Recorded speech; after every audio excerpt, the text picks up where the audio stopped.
Ivan, is it more important to do a deep dive interior before winter or after? Hi, I'm Ivan. I'm Nick. This is DIY Detail, and it's time to get rid of winter. This is the DIY Detail podcast, and this is the episode you've been waiting for. Right. Spring is finally here. It's probably snowing where you're watching this right now. Yeah, We hope not. It could be. I'm not a fan of winter unless, it's in the Bahamas. But winter in the northern areas of the continent are not fun. Doing that spring cleaning though, getting rid of winter is such a fun ritual in detailing. It's like, finally, it's over. I can put the winter tires away, put the summer tires on, get my summer wheels on there, and do a deep cleaning of my car, bring the shine back, put the windows down, and go for a drive. Do we start on the inside or the outside? Let's go inside first. All right, so maybe you're somebody who lives in the area like I live in, Utah. Right. It's a good time to deal with the salt. Right. And that salt ring that you have around your carpets. So if you're, not too careful getting your shoes or feet in and out, and you don't hit your feet together before putting them in the car, and you have that snow, a lot of people have a salt ring just above their floor mats. Yeah. And that salt ring, a lot of people use really weird chemicals to get it off. And they try all sorts of different things. We have one thing in our line that works spectacularly for that, and that's All Clean. Yeah, you love using All Clean. For that, yes. Sometimes the chunks of salt are so nasty though. Yeah. As a real life detailer, I can tell you this, Oh, yeah. I've had to steam them extensively. Right. You're using like a pocket knife to try to cut them out of the carpet. Yeah. And then you think you've won, and then when it dries, it wicks back all chalky. So there are different extremes of salt. Right. You may need to think outside the box with salt. It's about removing that chunk and then about what happens after it dries again. So if it wicks back chalky, then you have an issue. You might think you got it on the front end, maybe it didn't come on the back end. So know that there are levels to this game, but I haven't explained how our all-purpose cleaner works. Well, basically, the way I like to do it, spray it on, 15-to-1. This is the only time I will tell you to use 15-to-1 on your interior. But 15-to-1, put it on that salt ring, and then start washing your exterior. Or if you're just doing the interior that day, start doing the dash and the seats and the door panel. Forget that it's there. The longer you can let it dwell, the better.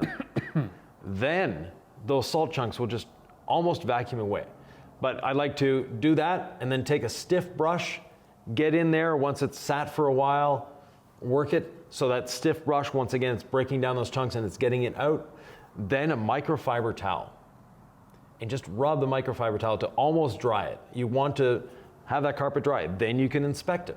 Right. You can see. Yeah, if it's dry, then you know where you're at. It's not, I did it so well, and then it dries back and wicks up on you. And if it takes you a long time to remove the salt, guess what? Next winter, you're gonna be a little more careful. So you can avoid the salt altogether. And there's a couple ways of doing that. First of all, it's getting some mats that are, the laser cut mats that fit in. There's a lot of different companies that make them, and they go up the sides. Because the factory mats, they're not always the greatest at that. That is probably the best way of doing it. And during the winter, don't wait till the end of winter to get in there with a vacuum cleaner. And if you see that your carpets are really wet, if you have a shop vac or a wet dry vac, get in there and vacuum it up. That's gonna help tremendously. Absolutely. Yeah. And then apply some interior ceramic on there. Yeah. Before winter hits. Yeah, we had someone. Or after you clean your carpets. There was a comment in our Facebook group this week from Felix that said, amazingly, I put interior ceramic on my carpets in the fall and I have no salt ring. First time in his life that he hasn't had a salt ring in his car. I love to hear the real world feedback on that. Yeah. So get your interior cleaned. Obviously your rubber floor mats, that's a good time to clean. It's just a good time to deep clean your vehicle. Right. What else on the inside, Ivan? Well, summer is coming. You might be driving around with your windows down. So you want some UV protection. That UV protection comes in the form of interior clean and protect or the interior ceramic. Both are great options. Both are great options. But a lot of people think interior clean and protect is sort of it's gonna clean a little bit. No, it is a great cleaner on interiors. And rinseless wash, also a great cleaner on interiors. I actually prefer to do a nice deep clean of the inside. Yeah. Lay down interior ceramic as my foundational layer, and then rely on interior clean and protect for maintenance. Because in my head, and I don't know the exact science and chemistry of it, Interior Clean and Protect is a much better cleaner than people give it credit for. Oh, definitely, yeah. But I wouldn't completely lean on it for UV protection. No, it's UV That's protection. At least where I'm at. Yeah, and it's very good anti-static protection as well. Now, one product that we have in our line, the rinseless wash, if you have a dirty carpet or a dirty seat, try it. You'll be surprised how well it works.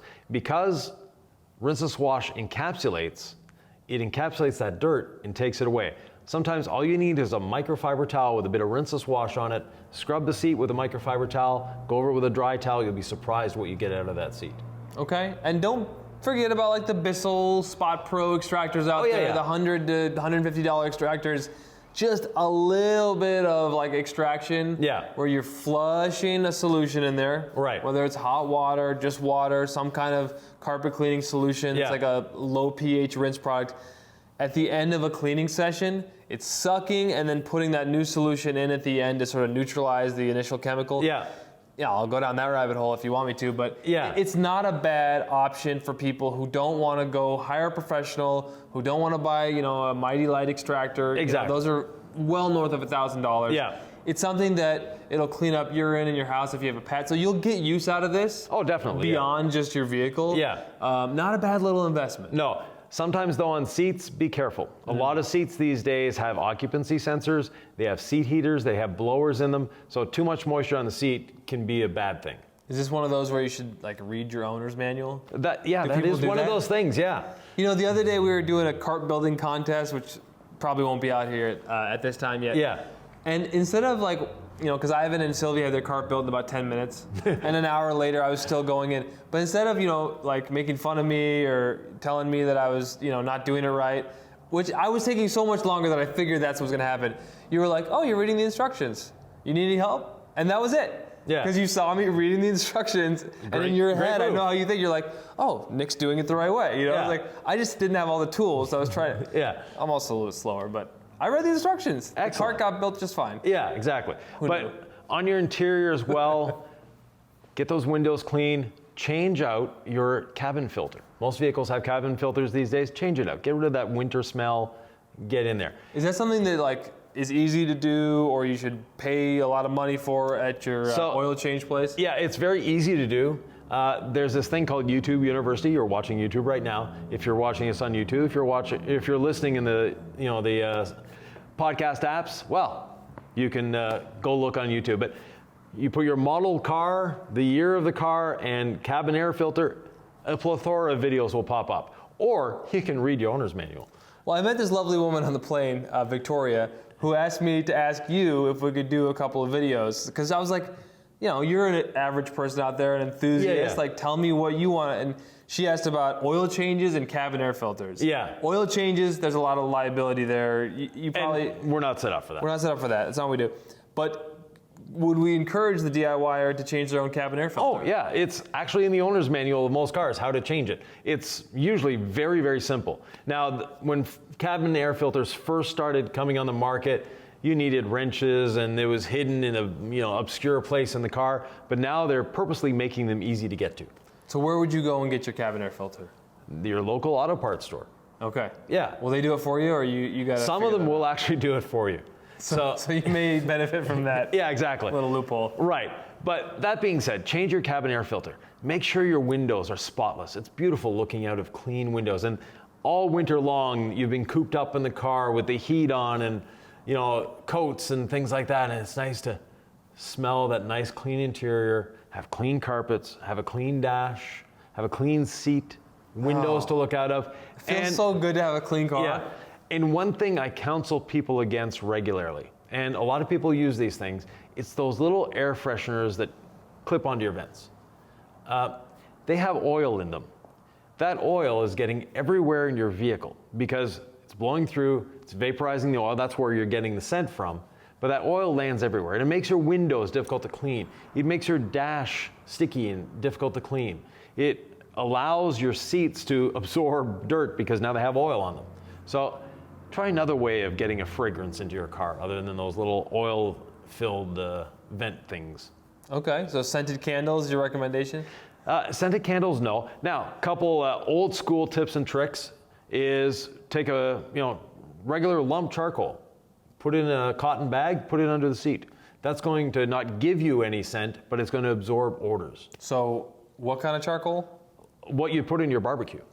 Which is one little square, one guy? 3 or 4. 3 or 4, and then a cotton, what did you say? A cotton bag. So you just want a bag that's breathable, that the odors can travel through the bag. Okay, and it absorbs odor. It absorbs odor. In your fridge as well. You can put a couple of those lumps in the back of your fridge. Does a much better job actually than the good old-fashioned baking soda that people put in their fridge for absorbing odors. So that's one odor tip. You said a couple. Was the other an apple? An apple is another one. I've heard you say that one before. Yeah, so cut an apple in half, make sure it doesn't stain the carpet, and just let it dry there. And it will also absorb, the nasty winter smells. Okay, so au naturel. Yeah, exactly. One thing Jason Kilmer, world famous polisher and detailer, he was here recently, told us is we were talking about contact patch for sanding. Yes. And we also talked about contact patch, right? Like, I don't know the best way to describe what contact patch is. Basically, your tires have a contact patch. So if your tires are inflated to the proper PSI, your wheel is round, your tire is round, except where it's touching the ground. And if you deflate the tire, that contact patch, or where it's touching the ground, will be bigger. And if you overinflate your tire, that contact patch is going to be smaller. So when you're wet sanding, you want to have, if your sanding block is 2 inches by 4 inches, you want 2 inches by 4 inches touching the paint. So whatever the thing is touching the other thing, you want it to be fully in contact. Yeah, exactly. Hopefully that made sense. If it doesn't, Yeah, and ask away. For cleaning windows. Right, that was the reference. Yeah. The contact patch was the window thing. Yeah. Cleaning windows, it's very important. And a lot of people will take their microfiber towel and just ball it up and start cleaning the windows. No, not a good thing. Fold your towel in 4, keep it flat. And another tip for windows, close your eyes. No, not right now. But when you're cleaning your windows, close your eyes. If you can't see it, your eyes can't lie to you. I thought that was another one of those, okay, Ivan, I've heard this one before.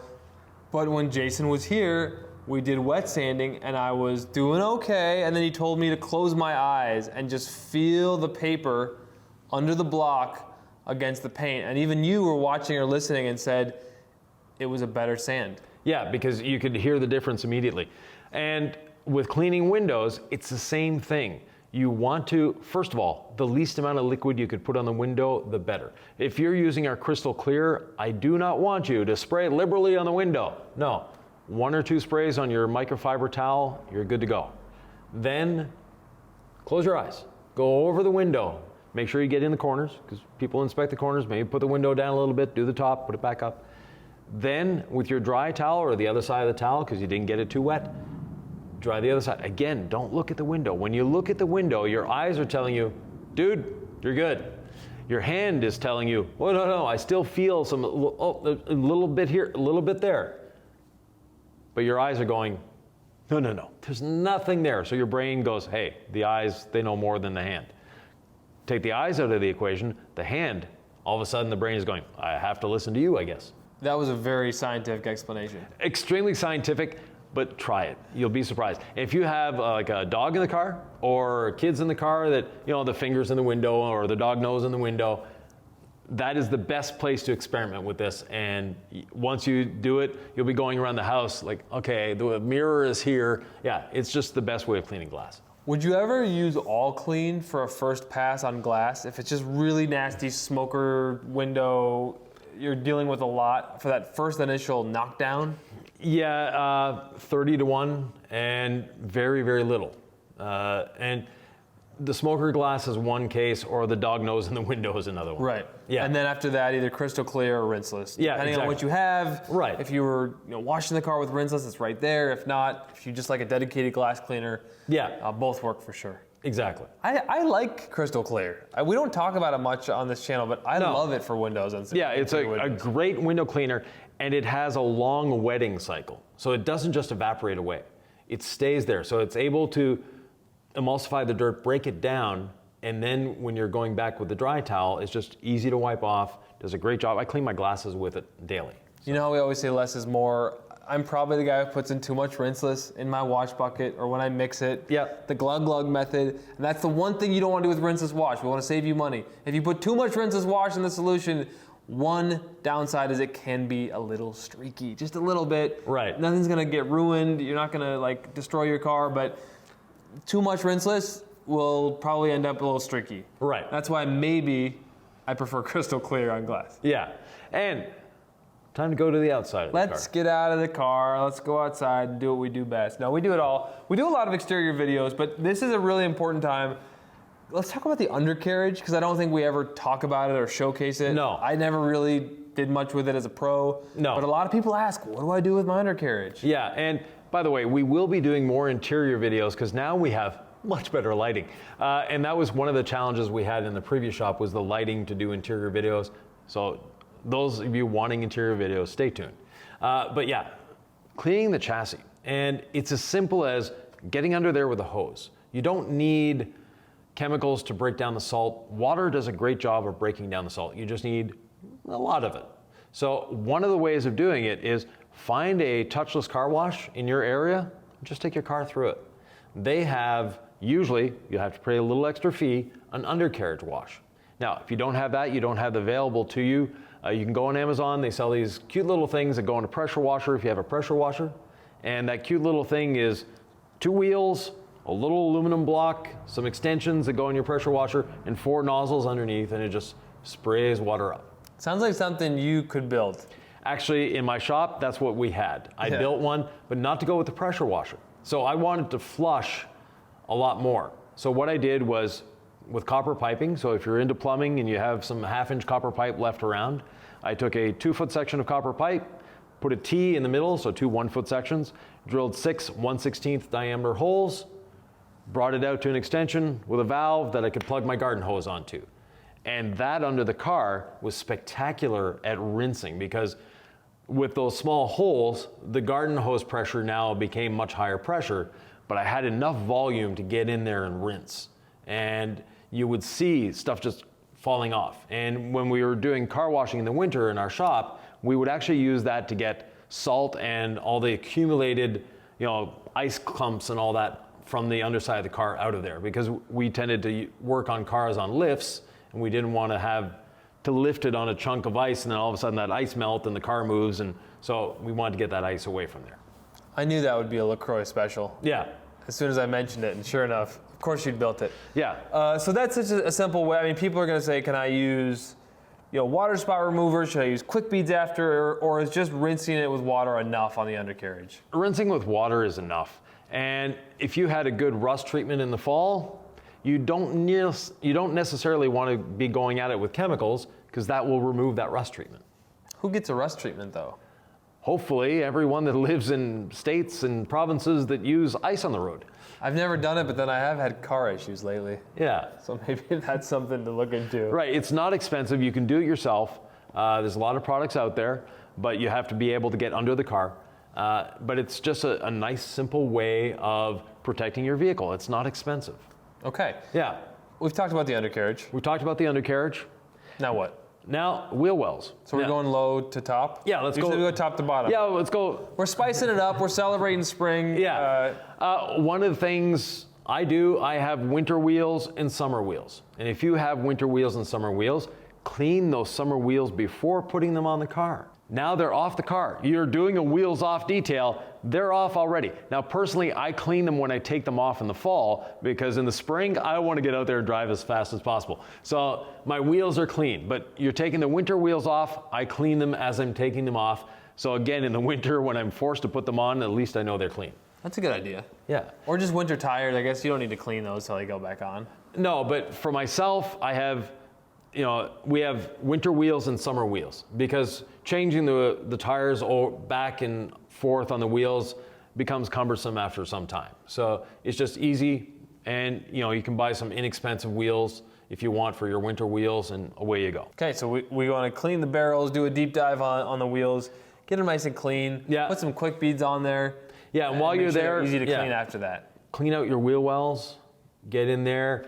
Again, rinse the suspension away, because you'll have sand and salt sitting on there. So get a good rinse and do a visual inspection. You may not be a mechanic, you may not know what you're looking for, but if you see something that doesn't seem right, there's rubber pieces in there, there's bushings, there's boots on the ball joints, and the steering joints, you want to look at those. And if something seems off, then you can bring it to a mechanic. If those rubber joints all look solid and there's no cracks in them, then good, don't worry about it. But if you see a crack and you see grease coming out of them, that could be an issue. That could be an issue, yeah. Something to look for sure. Right. It's one of those where once something is clean, then you can actually see what's going on. Yeah. You may not know what to look for, but something might seem off, and maybe that's a time as a student of your vehicle that you would just have a natural curiosity about, hey, what do I do here? Is this a big deal? Look it up. Right. Ask somebody. And if you have your wheels changed over by a shop, well, again, clean those summer wheels before you bring them to the shop.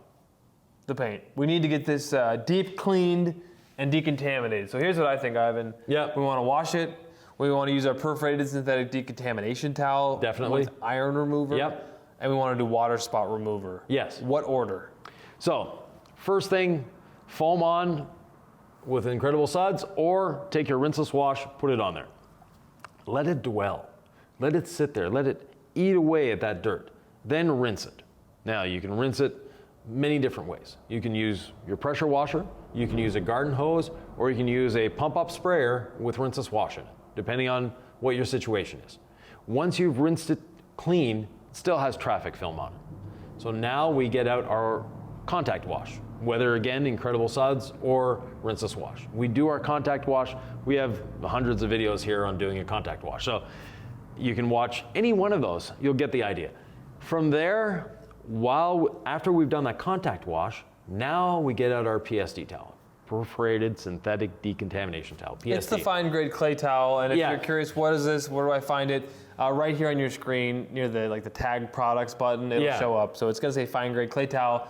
We have it there for SEO purposes because that's what people think of it as. Yeah. Do you want to explain why it's not a clay towel, Ivan? Well, there's actually no clay in it. And actually clay bars have no clay in it. So it's a weird thing in this industry. There's, and you know, the next product, the iron remover, again, it doesn't remove iron at all. It's a rust converter would actually be a better term, but the industry was pre-existing to us and the terms they use, a little misleading. Not misleading, but I mean, they don't describe actually what the product is doing. The products are phenomenal. Yeah. And if you don't believe us, ask to join the DIY Detail Facebook group. Exactly. Ask about it there. Search in the search tab. The Decon towel and iron remover are a fantastic and efficient way to remove embedded contaminants from your paint. Stuff that's not going to come off during your regular wash. Yeah, because a lot of people think, well, I wash my car, I don't need to decontaminate it. Contamination builds up over time, whether you wash it every day. Someone washing the car every day still gets contamination on it. And that comes from your brakes, that comes from the car's brakes beside you. So if you're driving an electric car and you use regen all the time, there's still ice cars beside you throwing brake dust on your car.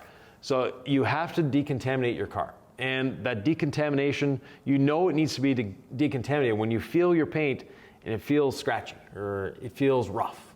And it's not that nice smooth feel that you should have. So the decontamination towel combined with the residual, either Incredible Suds or rinseless wash on the surface, they combine with the iron remover to give phenomenal lubrication. You're not going to mar your paint up. Before you start writing on the keyboard that you never decon without polishing, it can be done. Using our system, it's simple, it's easy, just no pressure on the towel, agitate it lightly, and use proper lubrication, which is the iron remover and either the residual Incredible Suds or residual rinseless wash. Okay, I'm all in. You've sold me. Right, so now your surface is clean. You need to rinse it once again because the iron remover needs to be rinsed away. Once again, pressure washer, garden hose, or a sprayer of some sort with rinseless wash in it. From there, we need to dry the vehicle. But before we dry it, we have one more thing because it's springtime. What happens if you're in a northern climate, they put this stuff on the roads, calcium, salt, brine, however you want to call it, calcium chloride. They put it on the roads. Magnesium chloride? Yeah, as well, yeah. There's a list of what, it's like if there's salt on the ground, or if there's snow on the ground, your roads are going to be treated with salt or some combination of those things to keep them from being icy. And that stuff's going to get kicked up onto your vertical panels, right? Right, and it just clogs the paint. We look at it, we don't see it, we don't feel it. We've done the iron remover with the clay towel, but it's still there. It gets into the minute pores of your clear coat and just sticks there. And it prevents beading. It prevents your paint from shining through. So we use our water spot remover. And No, they're not water spots, but they're calcium or mineral buildup. Well, mineral remover is a better term. But again, industry term, water spot remover. So we won't go there again. It works great for water spot removal. We have a video on that. We're going to put it in the description where we detail the steps that you want to actually go through to test if it's going to be enough, or if you need to do that and then polish after, yada, yada, yada. Right. Back to the salt. Right. So you put the water spot remover on it. Again, you have the residual rinseless wash on there or some water. And then with a microfiber towel, dunked in your wash bucket, whether it be rinseless or Incredible Suds, don't change sides. You're just going to use one side of that towel, and then all you're doing is going over the surface and agitating. Remember chat when we were in the interior? Same thing. Chemical, heat, agitation, and time. We're going to be using chemical, agitation, and time, no heat. We're going over the surface, we're working in, no pressure, just moving it around, agitating a little bit. Then when you go to rinse, you will witness what some people call a miracle. The water beading on your paint returns. Right, and if you had a ceramic coated car, haha, it's back. If you don't have a ceramic coated car, we have one little step for you. Then, once that's done, again, you need to rinse. Because the water spot remover is slightly acidic. You don't want it sitting too long on there. You don't want it drying on the surface as well. And if it does, it's not a big deal, but if you let it sit for a week, it could cause issues. Then rinse it out and make sure you're doing a good rinse at this point. So getting in those rubbers and around the windows and around the door handle, just to make sure you've rinsed the residual iron remover and the residual water spot remover completely away. Then you have a couple choices. How do I protect my paint? Yeah, I mean, this is honestly where I'd say if you made it this far, yes, you might actually want to try ceramic coating your paint. Right. If you've never done it before. It's not that, if you've done all this so far, you're already a trooper. Right. Like you're in the detailing club. If you can do all that, you can pick up a polisher, do a light one-step polish, and apply ceramic coating. If you want to do that, we're going to put a link in the description on how to do that. Right, we have a very simple system that anyone can do. Yeah. But you already have a ceramic coating because you've been watching us for a couple years now, or you don't want to go there.